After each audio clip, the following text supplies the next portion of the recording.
for joining us for Accelerating Indiana's Progress. I'm your host, Stephanie Sample, and today we're sitting down with State Representative Ed Soliday from District 4.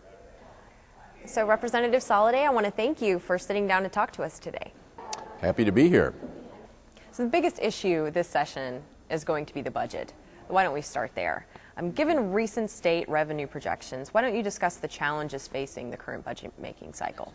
Well, I think first of all, some people think when there are shortfalls, the first thing we have to do is just cut and do across-the-board cuts. That's the easy way. What we need to do is set right priorities and make certain the most important things are funded. The governor's made it very clear that dollars in the classroom are high on our priority. So sorting out those priorities, what's important, what's not, where are the places that we can defer spending so that we can get the right things done is what's key. Should the state spend any of its $1.3 billion surplus? Well, I think it's really early to do that. I think surplus is a misnomer. The total amount of money in various accounts that we have as protection for cash flow is about $1.3 billion. Now, we may wind up having to spend some of that protection just to make the budget this year. So I don't think you want to go into the process talking about spending the last dollar we have in the savings account. We need to have a good plan that creates jobs in the state of Indiana. We need to see how we can allocate the stimulus money coming out of Washington. But even if it wasn't coming, we can't spend every dime we have and not have anything for an emergency. And it's very, very hard. Some of those dollars are in the Medicaid account. It's very, very difficult to predict Medicaid use. So could things get worse for Indiana down the road? I think that only economists know that. And one of the things that makes economies work is people's confidence. And one of the things that gives people confidence is that the government is spending their money wisely. So doing things that we would have to raise taxes and take dollars out of their accounts, what that is going to do is cause the economy to worsen.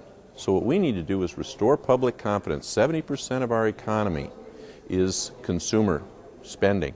So we need to get people's confidence that there will be a tomorrow, and we need to speak confidently. So I'm probably going to be the last one to say that, oh, I think things are going to get worse, unless I see some real numbers that show that. We need to expect the best, plan for the worst. Why don't we talk about a related issue, and that's property taxes. I know many of the Lake County residents in your district feel cheated because they don't enjoy the same property tax protections that other residents do. Can they expect further relief? Not really. They actually got bigger tax cuts than most of the people in the state of Indiana because their rates were so high. The problem was that in a number of areas, particularly northern Lake County, which isn't my district, all we did was give them allowed some increased taxes that the distressed unit board would have given anyway.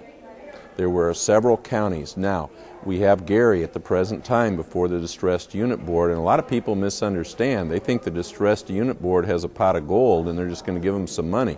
Distressed unit board is about raising taxes. So Gary and some other entities that have come before the distressed unit board, what they're asking for is the ability to raise taxes above the caps in the short term to pay their bills.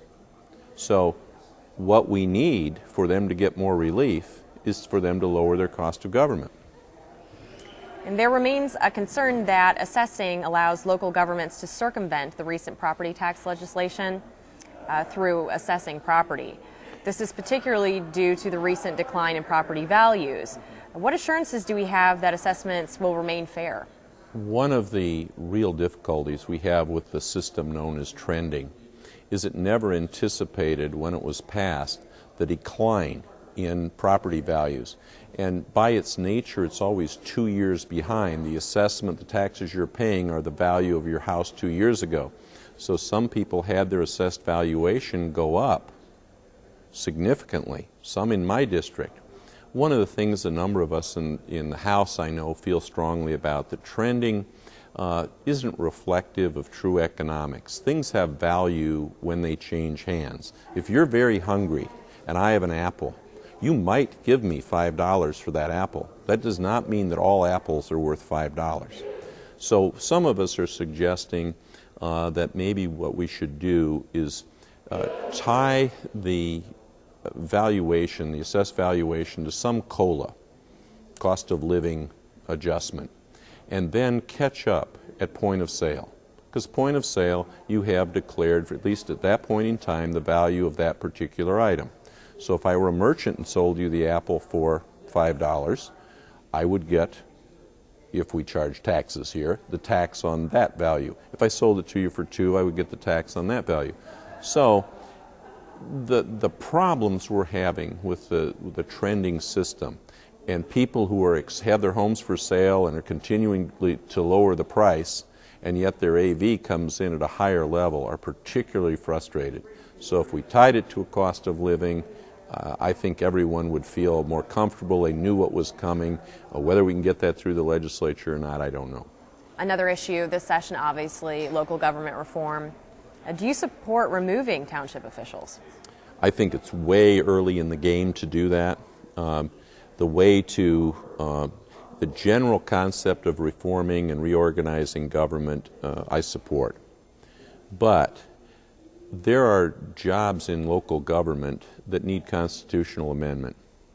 If we, trustees, do real work, particularly in the rural communities, and someone is going to have to do that work, and that someone is going to have to work for someone.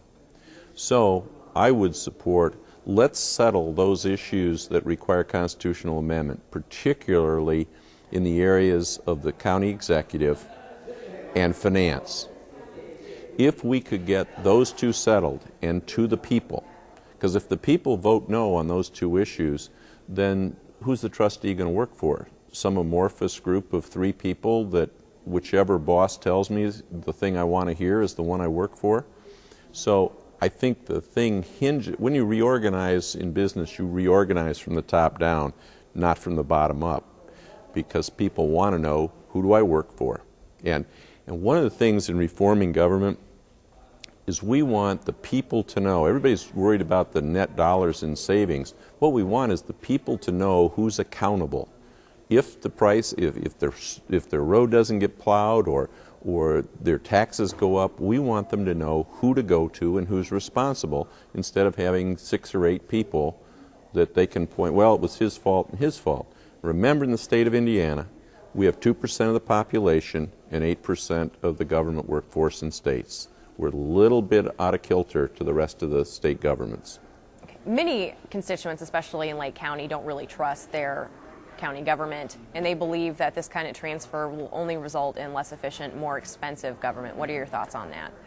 Lake County is particularly difficult, and I'd be the first to admit it. I mean, there's a very difference in cost of government in the south part of Lake County and the north part, but we can't write state law just for Lake County.